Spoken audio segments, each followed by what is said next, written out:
So I wanted to talk about one of the biggest mistakes I made in my career in Jiu-Jitsu, which was early on focusing too much on understanding like guards or the open guard in general.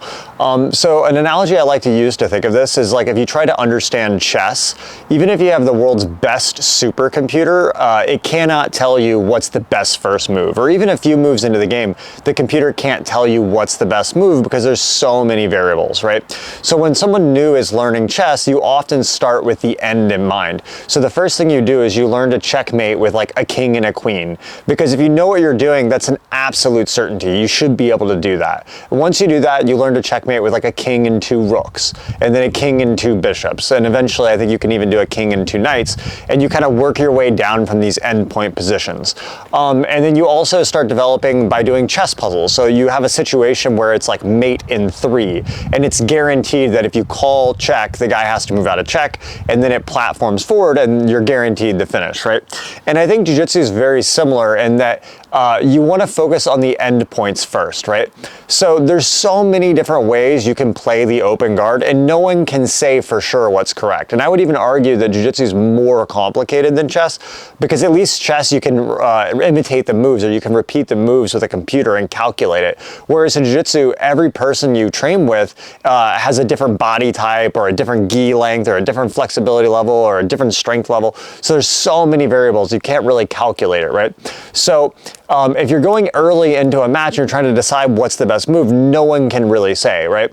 But when you get towards the end of a match, like for example, if you're in a arm bar and your opponent's defending with his arms like this, we can probably break that down into what's the best choice, because there's only so many things he could do. He could like lock his hands like this, he could do this, he could do it the other way, but you can really break that down. And the same is true with any end point, right? So like if you have someone in a rear naked choke, there's only so many ways they can defend that. If you have someone in a triangle choke, there's a limited amount of ways that they can actually defend the position, right? So if your finish points aren't super strong or they're not perfect, then the positions that lead into those are always going to be faulty as well. So if your triangle choke isn't perfect and you don't know how to finish it that well, I can teach you spider guard or close guard, but when you get to the triangle, you won't be able to finish it, right?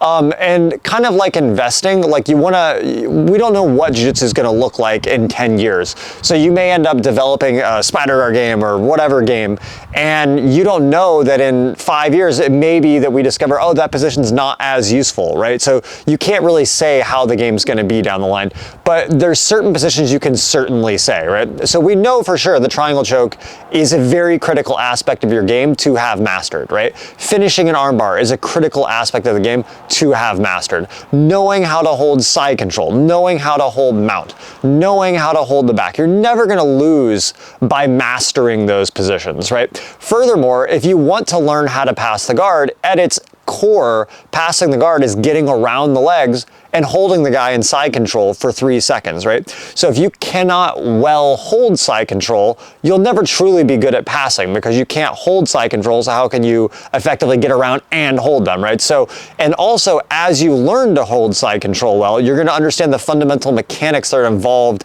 in locking someone down. That's also going to naturally transition into your passing in general, because you'll kind of understand the things that ultimately have to be in place, i.e. like getting the shoulder blades flat, getting chest to chest connection, right?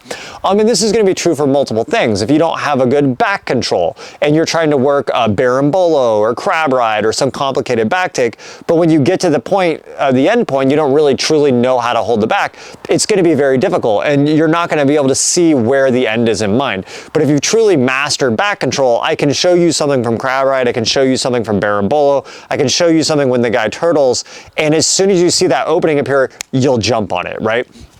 So a lot of the more complicated things like mixing guards and understanding all the open guards, those are things that will become much more natural for you to do as your endpoints become clear, right? So a few positions I would recommend that everyone really develop, and of course you could spend an infinite amount of time on any position. You could work on your triangle choke for 20 years and be 20 years better at it, right? But there's a point of diminishing returns. So, work on something until you feel like you have a reasonable competency level and then move on, right? So my order of focus would probably be to focus on first, like the submissions. You know, if you're day one, a new person, just like a lot of times we take a new person and we show them, here's an arm bar, here's a triangle choke. Now start standing and fight. They have no idea what they're doing. They have no idea how to do a takedown. They don't know open guard. So it's kind of like a wasted way to train. In fact, I would argue it's even a bit dangerous for someone who's new. So if you're new, it's better to just start with the triangle choke on and spar from there. When the guy gets out, stop, go back, ask your coach. If you don't have a coach there, refer to an instructional or talk with your partner, figure out what went wrong and try again. And you keep that cycle going until you patch the issues that came up that made you not able to successfully complete it. If you do that for a week or two, you're going to be pretty good at finishing a triangle choke. Now, if you're doing close guard and you get to a triangle choke, we know you can finish, right? But if you can't finish the triangle choke, if you start with it on, what are the chances you're going to finish it if you set it up in a match from close guard? It's even less, because now you just have an extra layer of difficulty to get to, right? So I would say start with the submissions, start with the triangle choke, start with the arm bar, start with the omoplata. Beyond those, start with side control, mount, back control. And then another one that I really focus on a lot, and it's a very hard position to define, like open guard, there's so many grips, but I would say guard retention. And the way I would define developing good guard retention is your guard at its core is as good as your ability to stop your opponent from passing with you having no grips, right? If a lot of people, they imagine their guard is basically like the guards they play. So they think their guard is, oh, I have a good spider guard. If I get spider guard, that's my guard, right? But grips you play, there should be like additional assets that you have. They do not define your guard. You should be able to stop your opponent from passing just pushing, using your hands. You can grab a little bit to push and pull, but like not locking and holding the guy in the guard. And this isn't only just true for complicated open guards, but it's true for closed guard as well. A lot of new people, they only feel comfortable when they get closed guard. So they're kind of in a panic when the guy's passing. When they get closed guard, they're like, whew, now I can relax. You want to feel comfortable with your guard open, knowing how to properly frame, knowing how to properly keep distance, how to realign your hips using your hands and legs. That's like the backbone of your game.